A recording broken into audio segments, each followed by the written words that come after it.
Very unfortunately, on a bright Sunday morning like this, we're compelled to kick off the morning show with an update on yesterday's stampede in Anambra State, where no fewer than 15 persons are reported dead, with several others injured in the town of Okija in Ihiala local government area of the state. The incident, which happened during the distribution of rice and other household items, comes some days after more than 20 persons were killed in a similar stampede in Ibadan, Oyo State. Our correspondent, Emeka Monye, tells us more. This is not an exodus of people fleeing their community, but people who came to collect palliatives, including bags of rice, gallons of groundnut oil, and other condiments for the Christmas season. Scenes of panic and sorrow emerged as videos surfaced showing lifeless bodies of victims as a result of the stampede which occurred at this venue. Relatives of the victim recount their griefs. I was working somewhere when I received a phone call. One of my elder sisters, not biological sister, but just like a family sister to me, that she died. This is the husband. This is the elder brother, and this is the wife, and even the lost his wife too. The event, sponsored by Obi Jackson, was organized to provide succor to people of the community during this Christmas season. Our witness accounts revealed that more than 15 lives were lost, while others sustained injuries in the stampede. We came here this morning by 6. So I came here to work, like sharing of rice. I haven't gotten my uniform yet, and my wife came with me also. So unfortunately, they opened the gate. People started rushing inside. The next thing, they started sending people back again. While they are sending them back, the ones outside are pushing in. So the crowd was much. People were just falling off. How will I put it? Stepping on people's head and necks. At the end of the day, I managed and enter inside. On reaching inside, I saw my little baby crying. I have to carry my baby, rush my baby down home. The next thing, they called me that my younger sister is dead.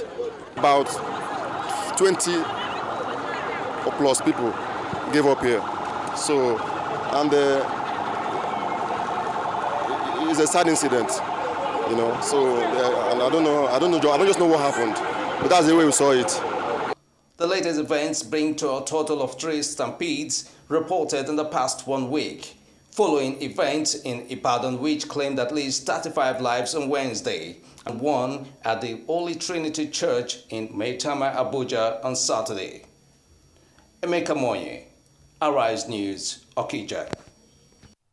In the meantime, the Inspector General of Police, Kayode Egbetokun, has raised serious concerns about the disorganized nature of distribution of palliatives and relief items during this festive period. This follows the death of not less than 10 persons in Abuja, the Federal Capital Territory, and about 15 others in Anambra State.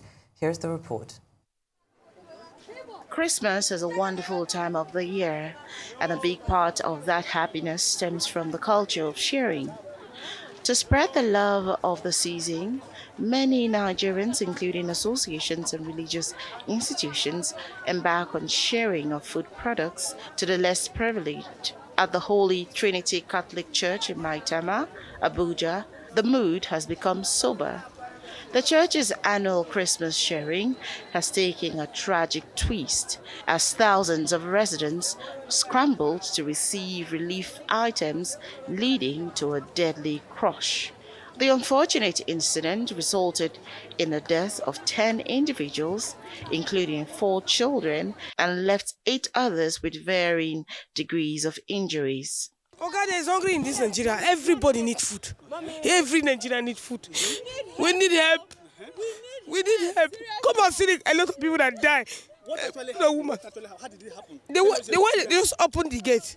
In this morning, everybody just rush out. Rush. Then some people fell. Then they now started marching some people. They marched them to death. Like how many people do you know that you saw like that? The one I saw, they are even more than 10. They are more than 10. They are more than 10. Men and women are the only women. Women, but children. Women and children, But both children. pregnant women. We need help. in Even this the country. woman I know, We need help. she More died. than us. We are there when the people are pushing there. When they push us, the woman, she stayed at my front. She fell down. I touched the woman. She cannot move, and she's from my side. The same area. We stay together. We stay in the same area. Now the Nigeria hot. Everything make am hot. That is why. That's hunger. That is hunger. You too much. Like me now, I be widow. I just come. My husband died now almost how many years? When my daughter there, 2 years to 3 years. But now she be 13 years. So, and we dey get on like this. That is why we thank God. The FCT Commissioner of Police, Olatunji Disu, is on ground to help manage the crisis. He says the stampede could have been averted if necessary precautions were taken.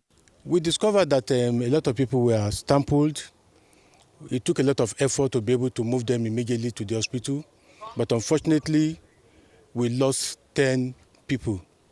And I think we had 4 children among those who have lost their lives.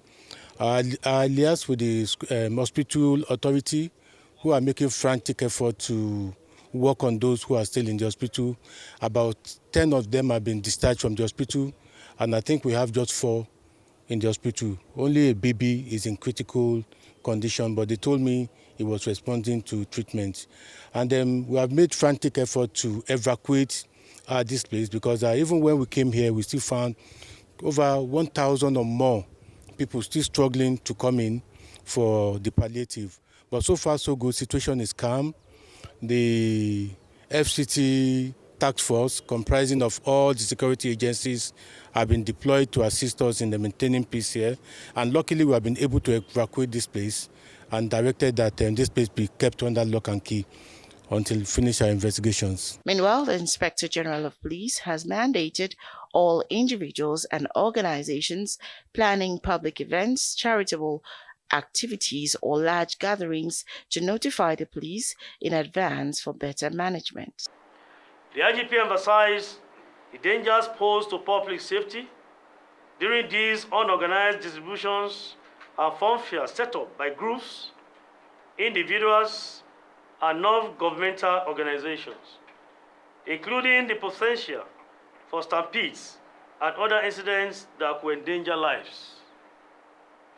The lack of a well-defined plan for distributing palliatives has resulted in chaos, leading to long lines and unnecessary confrontations among citizens seeking assistance. The police say failure to comply with the directive will result in their organizers being held liable for any incidents or loss of lives resulting from negligence. Really sad incident we're experiencing in Nigeria at this time. I mean, the Archbishop of Abuja, Kegama, has described this incident as a great tragedy, a devastating blow to the community. I mean, apparently in the Holy Trinity Church, it's not the first time that this sort of rice distribution is taking place in that church particularly. I mean, but this speaks to the economic hardship that we're facing now. Apparently these people had, spent the night camping, waiting for rice to be distributed to them. I mean, this is a clarion call for well-organized distribution, like the IGP has said. This whole incident just comes barely, 48 hours? How many hours? 2 days after that incident in Ibadan that has been... 72 hours. 72 hours by now. 35 children died in that stampede.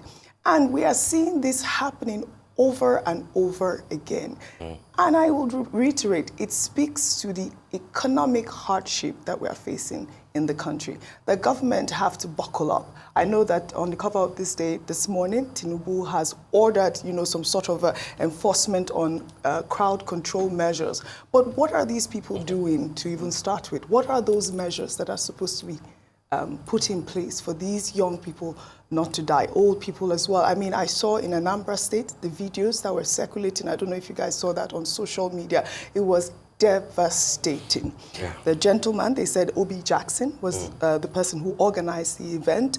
What measures was put in place for that sort of event? Yeah. Steve? Well, I mean, thank you, OJ. You know, I mean, this is very, very sad. It's a national tragedy. Sheita and I spent a good chunk of time yesterday discussing the incident in Ibadan. Little did we know that this, you know, by the time that we will be leaving the studio, yet another tragedy will have happened in another part of the country. OJ, there's poverty in the land, but palliatives cannot cure poverty. And this is the problem with a palliative economy. They won't solve anything. They will even, or let's say they may even add to the problems at hand. And this is why you are not just mentioning any particular geopolitical zone or any particular state, almost practically everywhere. And so it is, of course, our condolences to start with, yet again, you know, to those who have lost their lives in Anambra, in Okija. It shouldn't have happened. Sadly, yet again, it has happened. But, you know, it's laughable when the gentleman police officer, you know, says that they're reeling out orders, you know, and how things should be done. Anybody who contravenes it will have to face the law, particularly at this time of Yuletide. It is not just now. It didn't start now. It's been happening. By the time that you will list, sadly, the number of people who have lost their lives trying to struggle to get either 2,000 naira or 5,000 naira or a cup of rice, not even a bag of rice, all over the country, we probably will have lost more than 100. And I'm talking about right from the beginning of the year. And so when you talk about, oh, people are not following rules, even the customs, which is a government agency, in February of this year, organized some rice distribution palliative thing. 7 people died. February of this year, in Lagos, 7 people died, including, sadly, a pregnant woman, including a member of the ruling party, who all went there struggling for food. Move up to Bauchi, you know, in the north, 5,000 naira, the same type of 5,000 naira that were being distributed or that were promised people in Ibadan. That was what they were trying to collect. In Okija, like in Abuja, it's about rice. Will you find the children or the wives of any rich person or any comfortable person, you know, around there? It is not likely. Even if you do, it speaks not just to the greed of Nigerians, it speaks to the poverty. That's what because they desperately need, you know, anything that can keep them till next year. And when people trivialize the idea that if the price of rice can jump from 8,000 to 10,000 naira that it used to be, you know, barely 3 years ago, to more than 100,000 today, you will find things like this, sadly. Yes. And so when people make this stupid argument about why do you need to go and buy a bag of rice, people have always bought a derica of rice or 2 Congos or 2 blah blah. That's nonsensical. Because even if a bag of rice is 100,000, of course derica will be, you know the prices. People can't afford many of, you know, these things that we are dealing with, and the situation is dire. It is real. And we're losing the same lives that we claim that we're trying to save with reforms that obviously are challenged. And I hope that the president will understand that when people say that, let's take a look at a few things that, you know, that appear difficult for Nigerians to cope. They're not trying to just castigate you. They mean well. And they're saying, let's take a second look. Issues of fuel, issues of, you know, food security, you know, even the issue of minimum wage. At 85,000 naira, you still can't buy a bag of rice. And these are the issues, Uji and Shaitan. I hope that there could be an easier way, but sadly, things are just difficult. I mean, stampedes during food palliatives in Nigeria, especially during the Yuletide season, isn't something that isn't something that is new to us. It's something that when you look at it from the outside, it's like, okay, we're looking at those that have, trying to give those that don't have. But when we see high poverty levels like this, especially with the economic crunch, just like Oji has mentioned, we're seeing high poverty levels, poor planning, the inadequate infrastructure, and even the mistrust in the distribution process itself. You could hear that woman saying that, I have not eaten, I'm hungry, I just wanted to go and get something to eat. And now I'm having to go back and tell the people in my area that they've lost one of their loved ones. We have to start to look at the sustainable solutions. We have to look at better planning, community-based distributions, enhanced security, and leveraging the tools that we currently have. We could hear the representative from the police. They're saying that they're going to have to probably tone down, or people that are trying to have these palliatives distributions happen, they have to tone down and see the best way that they can manage, mitigate these stampedes. Like I said, better planning. We have to use structured, I don't know, maybe pre-registered distribution methods. They will tone it down. Organize a palliative for the police, like they did, like students did in Nasarawa State University in March. They will rush it. Police officers will rush it. So that's the most important thing, really, is the crowd control measure that has to be put in place, like the president has said. Now, I mean, we're seeing that the stampede that occurred in Ibadan was private sector driven. Also in Anambra, private sector driven. Now also in Abuja. But we've had all these other sort of distributions that have been going on. I know the First Lady, Remi Tinubu, she's flagged off her distribution in 19 northern countries. That in Kaduna, there was a well-organized process for crowd control measure. And this is what the federal government have to put in place, whether or not, these people have to register their events to the police department in each state, make sure that there are people there are ambulances around if people faint. I mean, when there's a huge crowd, I have to tell you guys something. It's not just these food palliatives that don't have, these distributions that don't have a crowd safety measures. Only last night, my children attended the native land concert, okay? And literally, they were there till about maybe 3 a.m., I believe.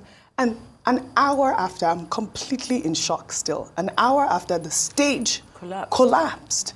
The stage collapsed, and there was almost a stampede. I'm hearing that there might be casualties. We don't know how many they are. But what was the crowd control measure there? Where people were saying there were no ambulances around, people couldn't get out of that area. So these are the things that we have to put in That would be strange, and I think that LASEMA, the government agency in Lagos State, we did mention them yesterday, must be hearing it. There must be heavy sanctions. There must be. And if they are to continue with that constant, it should stop. Apparently, because that's the rule with LASEMA. 5 years ago, the same thing happened with the native land concert as well. There was a stage collapse, and there was almost a stampede. If you put emphasis on gains and profit over human lives and organization, that's what you get. And government should deal with it. They have LASEMA is known, to uphold the law, and that's why they were set up.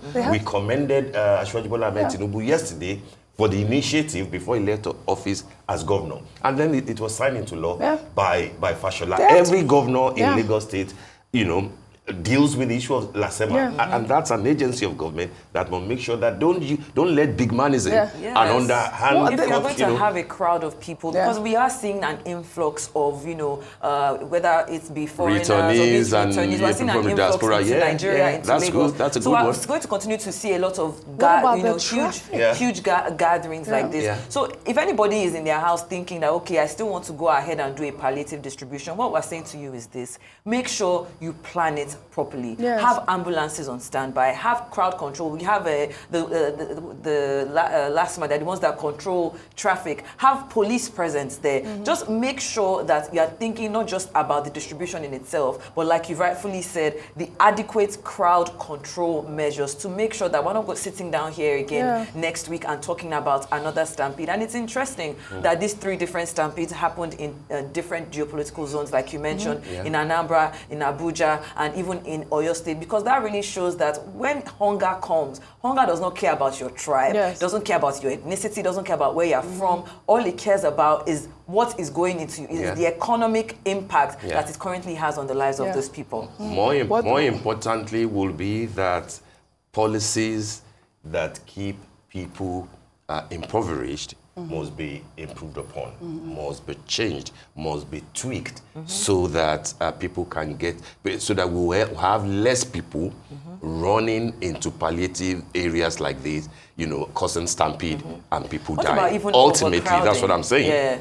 Ultimately, that's what I'm saying. Not that people shouldn't distribute things, not that charity shouldn't happen, but ultimately, it comes down to the type of economy that we are running. If our policies and our reforms are getting more people impoverished, then we should take a second look at what we are doing. Yeah, we're getting comments. It's just really about managing crowds. Regulation of crowds is very important, and questions are being posed as to how many people can be allowed at a particular venue at a time. Those are the sort of questions that those event planners should bring to, you know, the government facilities, the government agencies, the police. I love this idea of LASEMA. They should have those sort of, you know, security outfits in different states. It shouldn't be a thing where if you're going to organize an event that is over a certain amount of people, you're not approved to go ahead with that event if you don't have LASEMA present, if you don't have the police present, if you don't have a fire service function present. And most importantly, another thing that I've noticed about events, especially, you know, now in the Yuletide season in Lagos, is that when you start, one thing that they do that is different in the US is they tell you where your exits are. You know, it's very important to, because anything can happen, a fire can start, a stampede can start, and it's very important, like when you are boarding a plane, they tell you, you know, the exits you're looking for might be right behind you. Because when that confusion kicks in, people are not thinking about, you know, okay, let me do it the right way. But if they have that information ahead, you know, beforehand, then maybe, you know, that in itself could save a life. Correct. That also speaks to the lack of proper venues in Nigeria. You know, we do not have, you know, the sort of arenas that will, you know, that kind of a thing. Hotels are now like major venues, you know, things like that. But again, as I said, the rules of LASEMA strictly stipulates that you must fill a form, sign, you know, and abide by it, you know, in terms of crowd control, in terms of ambulances being present, in terms of police and LASMA for traffic control. All those things are there, and LASEMA should just do its job. That's why they are there. Absolutely, absolutely. Well, really sad times in Nigeria. More than 50 people have died so far. May their souls rest in peace.